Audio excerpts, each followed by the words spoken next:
My name is Noelle Baring, and at my father's fundraiser that night, I didn't exist. Not really. I stood near the back wall quiet, in full Air Force dress blues, the creases pressed so sharply they could have cut glass. No one noticed. Or rather, they noticed just enough to avoid eye contact. The servers were more polite than the guests.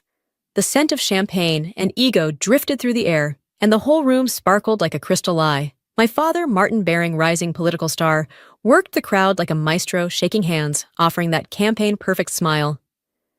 When his eyes landed on me for half a second, he gave a nod so slight it might have been a twitch.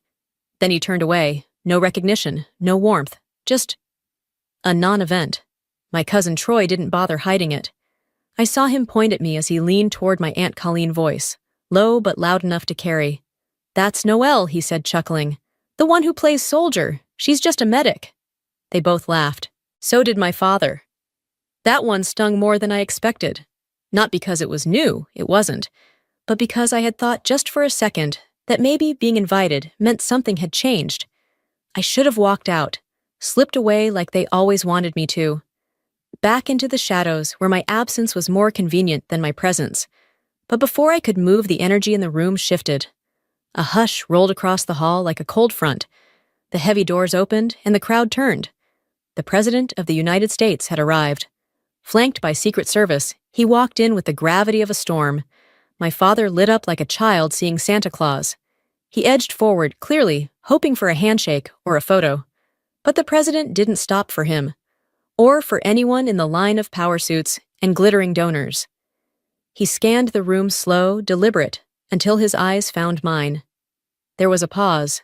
Then he asked loud enough for everyone to hear, "Is that her? Is that Major Baring?" Every head turned. Even my father froze mid-smile. And just like that, the room finally saw me. I wasn't always invisible. Or maybe I was, and I just didn't know it yet. Growing up in the Baring household meant learning early what kind of success mattered. My brother Lucas figured it out right away. He was made for their world clean-cut, quick-witted, always knowing what to say to make adults beam with pride. I, on the other hand, was the quiet one. I didn't rebel. I just didn't fit. While Lucas recited mock trial arguments at the dinner table, I was sketching anatomy diagrams in the margins of my homework. I once brought home a science fair ribbon for designing an improvised field medic kit, and my mother barely looked up from her laptop. "That's nice, honey. Did Lucas get his internship?" By the time I was 17, I had perfected the art of disappearing in plain sight.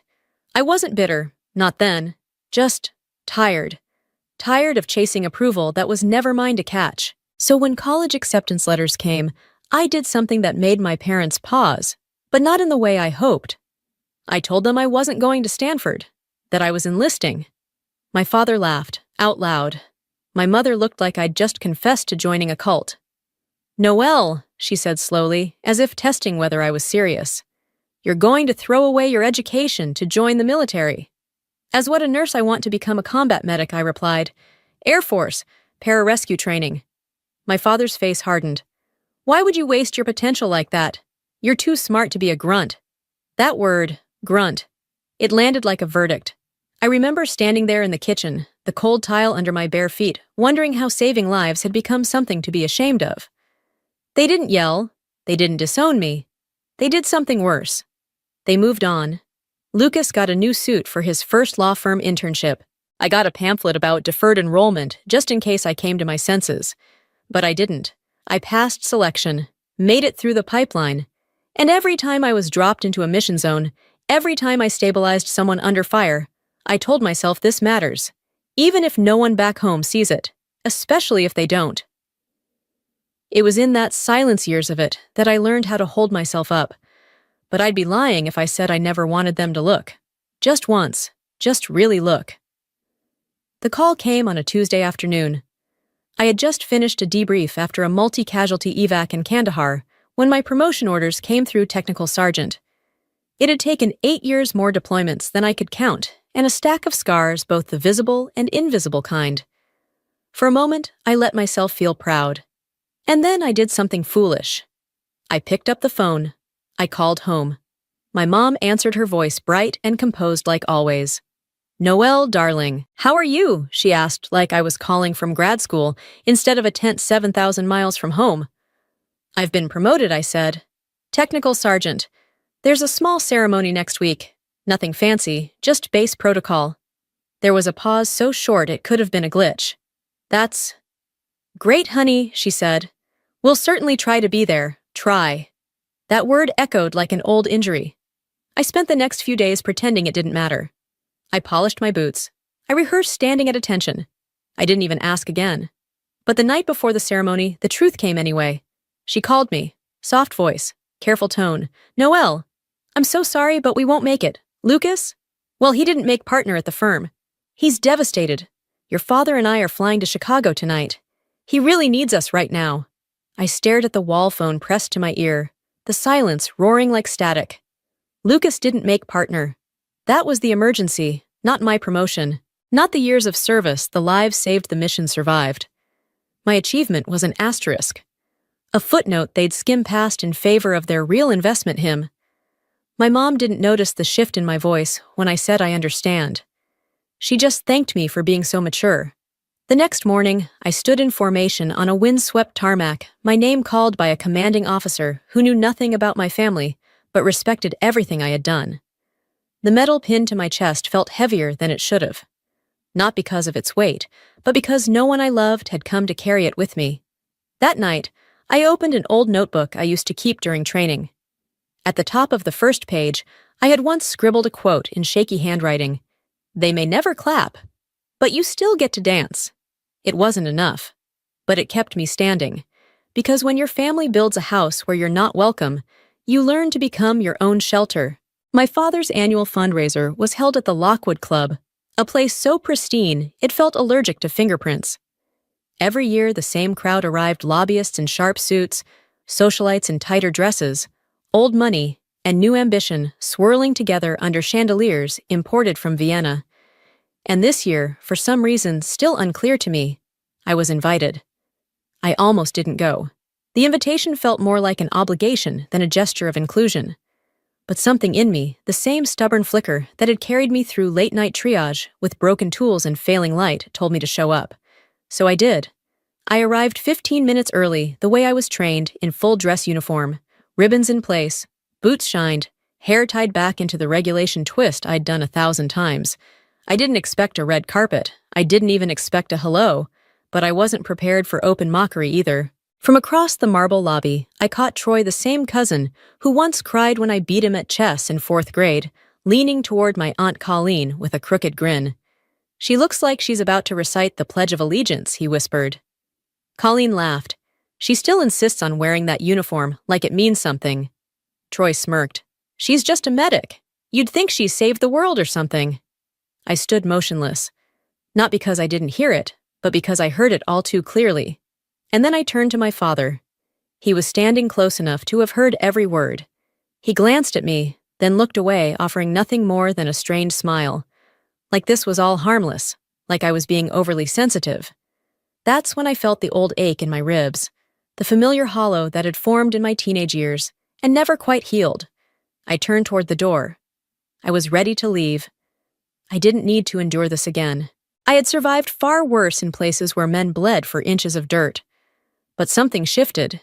It began as a hush, a change in the tone of the room, like the moment before thunder. The doors opened, and suddenly, every conversation died. The President of the United States walked in. He wasn't smiling, he wasn't posturing.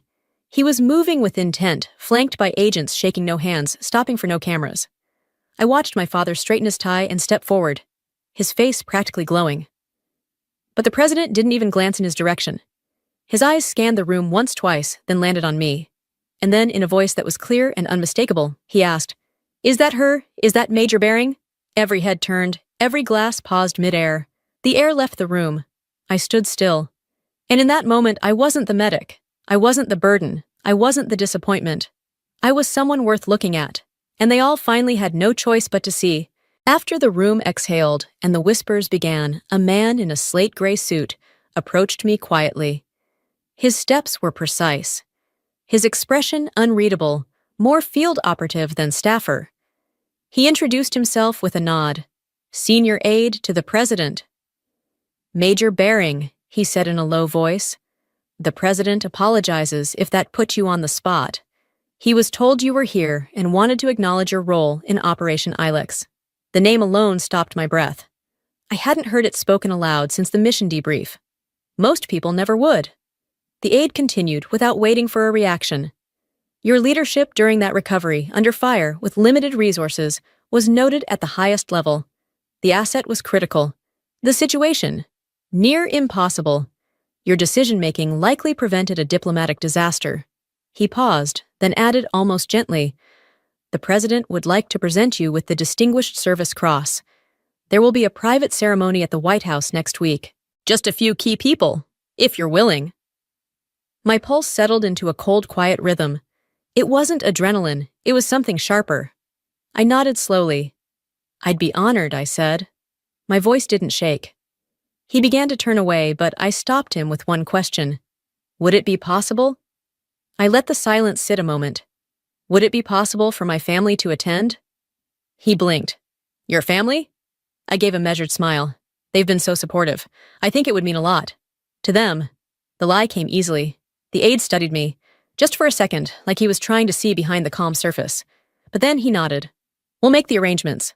When he walked away, I stood still, not triumphant, not vengeful, just clear. I didn't want them there to impress them, or punish them. I wanted them there because some truths are so vast, so undeniable, they have to be witnessed. And because nothing cuts through a narrative like reality in uniform. So I sent the invitation, one each to my father, my mother, my brother Lucas, and yes, my cousin Troy. The same people who laughed. The same people who said I was just a medic. Let them see what that meant. Up close. In a room where no one could talk over it, spin it, or pretend it never happened. The West Wing doesn't feel like history from the outside. It feels quiet, almost unassuming. But the moment you step through those doors, everything changes. The room they let us into wasn't large, but it had weight, mahogany panels, a seal inlaid into the floor, portraits lining the walls, presidents' generals' faces etched with decisions that changed lives. My family entered behind me, one by one. My father wore a navy suit 2 shades darker than his campaign posters. He glanced around with a detached curiosity, as if trying to appraise the room like a real estate listing. My mother clutched her handbag too tightly, her movements small and nervous. Lucas stood with the practiced posture of a man used to dominating boardrooms. And Troy looked like someone had just told him they canceled happy hour. None of them knew why they were really here. I hadn't told them about the award. I hadn't told them anything at all. They assumed I imagined that I had pulled some strings, maybe leveraged a contact. Maybe I was still seeking approval. Let them assume. A staff member asked us to stand. The doors opened. The president walked in, followed by 2 senior officers, one from the Joint Chiefs, the other in full service dress. And for the first time since childhood, my father didn't look like he was in control of the room. The president didn't stop to greet anyone. He walked straight to me, took my hand, then placed the other on my shoulder and said, Major Bering, thank you for coming. I've wanted to do this for a long time. He turned to face my family. I asked them to be here today, he said, because it's important they understand exactly who you are. And then he told the story. Operation Ilex. A downed helicopter in hostile terrain. A CIA field agent critically wounded. No radio contact for hours. And me low on supplies, pinned down injured. He described how I stabilized the agent using only a flashlight and a field kit. How I coordinated air support on a damaged comms unit while holding off a local militia for 6 hours. He described how I refused extraction until the asset was airborne and safe. When he said my name, full rank and title, it rang through the room like a verdict. Major Bering is not just a medic, he said. She is one of the finest examples of courage and resolve our military has ever seen. This nation owes her a debt. Then he stepped forward, opened a small velvet box, and pinned the Distinguished Service Cross on my chest. The metal was heavy, but not as heavy as the silence. I didn't look at the president. I looked at them. My father, whose mouth was half open, my mother pale, Lucas fidgeting like his tie was suddenly too tight, and Troy, hands clenched at his sides, unable to look directly at me. The president nodded. Major, would you like to say something? I took a breath, turned toward the row of stunned faces, and said simply, "I was just doing my job, sir." That was all, but it shattered the last illusion they had left. Because for years they'd dismissed what I did as small, peripheral, not worth applause, and now, in the most powerful room in the country, they were forced to listen to watch as the truth stood before them with ribbons on her chest. They had spent a lifetime trying not to see me. Now they couldn't look away. The car ride back from the White House was the quietest hour of my life. No one spoke. The silence was thick, almost tactile, like the air itself was too ashamed to move.